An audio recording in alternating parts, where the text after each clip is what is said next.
आज का जो हमारा टॉपिक है ये है परमिट टू वर्क सिस्टम। बहुत ज़्यादा इम्पॉर्टेंट टॉपिक है।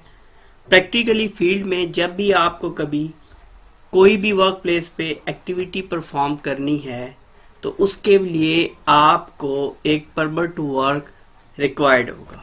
परमिट टू वर्क को शॉर्ट फॉर्म में PTW बोलते हैं, जो एक ऐसी रिटन डॉक्यूमेंट होती है जो एक ग्रुप ऑफ पीपल को, एक इंडिविजुअल को या एक ग्रुप ऑफ पीपल को कोई भी एक्टिविटी, सडन एक्टिविटी परफॉर्म करने के लिए अलाउ करती है। Element 3.8 permit to work system 3.8 से मुराद ये निबोश IG2 न्यू सिलेबस के एलिमेंट 3 का 8वां हिस्सा है जो हम डिस्कस कर रहे हैं। अगर हम इसकी डेफिनेशन करें कि ये है क्या चीज, तो इसमें a formal documented safety procedure documented के तहरीरी शक्ल में ही मौजूद होगा, forming part of a safe system of work. और ये सिर्फ और सिर्फ एक फॉर्मल डॉक्यूमेंट नहीं है जो अलाउ करता है अ ग्रुप ऑफ पीपल को या इंडिविजुअल्स को to perform a certain task और एक्टिविटी, बल्कि ये एक हिस्सा है, एक जुज है सेफ सिस्टम ऑफ वर्क का। कि जब हम ये डिसाइड करते हैं कि इस जगह पे हमें safe system of work apply करना है, तो ऐसी सूरत में परमिट टू वर्क सिस्टम भी सेफ सिस्टम की मदद करता है। अब वो कौन सी एक्टिविटीज हैं जिनमें सेफ सिस्टम ऑफ वर्क या आपका आज का टॉपिक परमिट टू वर्क जो है वो रिक्वायर्ड है, मतलब कि PTW किन कंडीशंस में रिक्वायर्ड होगा। Number 1, hard work.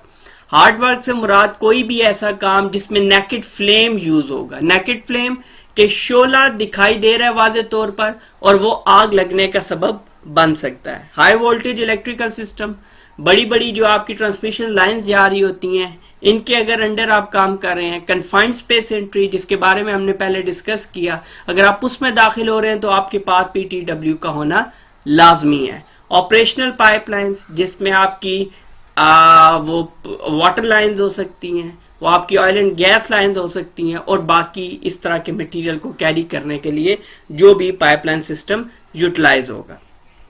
फिर जी equation near buried services. Equation पहले बताया, a man made cavity on the surface of earth, सतह जमीन पे बनाया गया जो गड़ा होगा, चाहे वो ट्रेंच हो, किसी भी पर्पस के लिए बनाया गया, उसको हम एक्सक्वेशन बोलेंगे।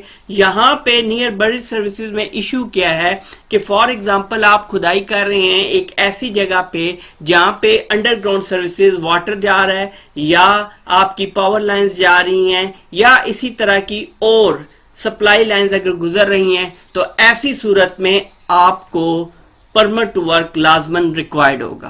कम्प्लेक्स मशीनरी, कम्प्लेक्स मशीनरी आपकी कोई भी आप यूज करते हैं, जिस तरह आप हैवी क्रेन यूज कर रहे हैं, किसी भी जगह पे लोड को आपने लोअर करना है या आपने पिक करना है, तो ऐसी सूरत में क्रेन होगी। इस तरह की जितनी भी बड़ी टावर क्रेन, मोबाइल क्रेन, इस तरह की जितनी भी बड़ी मशीनरी यूज होती है अहम नौयत के काम सर अंजाम देने के लिए, तो PTW उसके लिए रिक्वायर्ड होगा। अब हमने ये तो देख लिया कि किस किस्म की एक्टिविटीज के अंदर permit to work system required होता है। अब हम डिस्कस करेंगे ऑपरेशन एंड एप्लीकेशन कि ये परमिट टू वर्क सिस्टम किस तरह से कारामद होता है, किस तरह से ये इशू होता है, इशू से लेके कैंसलेशन तक इसके अंदर क्या क्या चीजें मौजूद हैं। तो पहले मैं इसको रीड आउट करूंगा, उसके बाद आपको डिस्कस करके बताऊंगा, डिटेल में बताऊंगा। पहली चीज issue, detail of the work, location, date, time, duration, hazard, isolation, control, PPE, name and signature of authorized person issuing permit. पहली चीज जो इशू में है, इसमें जो इसका पहला हिस्सा है उसमें यह बतलाया गया है कि हम डिटेल ऑफ वर्क देखेंगे, लोकेशन देखेंगे, डेट एंड टाइम देखेंगे और ड्यूरेशन के कितनी देर में हमें ये काम करना है। उसके बाद आइसोलेशंस क्या हैं, कंट्रोल मेजर्स क्या अप्लाई किए, PPE क्या यूज होगा, ये सब चीजें। और ये आपका जो ऑथराइज पर्सन होगा वही इख्तियार रखता है कि वो परमिट टू वर्क सिस्टम को इशू करे। आगे है receipt, name and signature of person receiving permit work can start. जो आपका नॉर्मली एक सुपरवाइजर है, सुपरवाइजर तमाम तर वर्कर के बिहाफ पे ये डॉक्यूमेंट, ये परमिट टू वर्क कलेक्ट करेगा उस ऑथराइज पर्सन से, तो ये रिसिप्ट कहलाता है।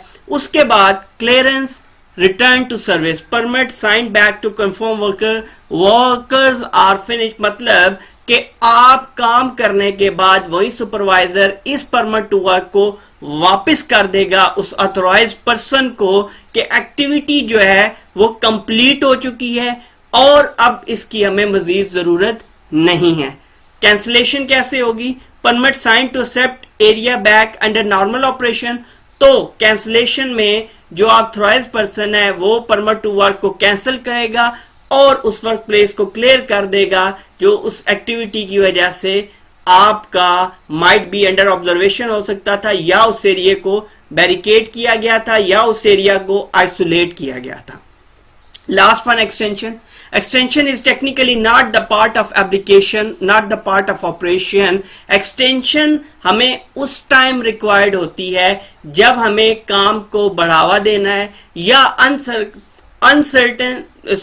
सर्टन जो आपके अनसीन चीजें होती हैं या अनफॉर्सिबल चीजें होती हैं उनकी वजह से हमें मियाद काम की बढ़ानी पड़े। कैसे कि फॉर एग्जांपल बैड वेदर की वजह से एक वर्क एक्टिविटी वर्क प्लेस पे नहीं हो सकी, तो ऐसी सूरत में हम एक्सटेंशन के लिए जाएंगे, लेकिन एक्सटेंशन का प्रोसीजर सेम होगा जो आपका जनरल प्रोसीजर है।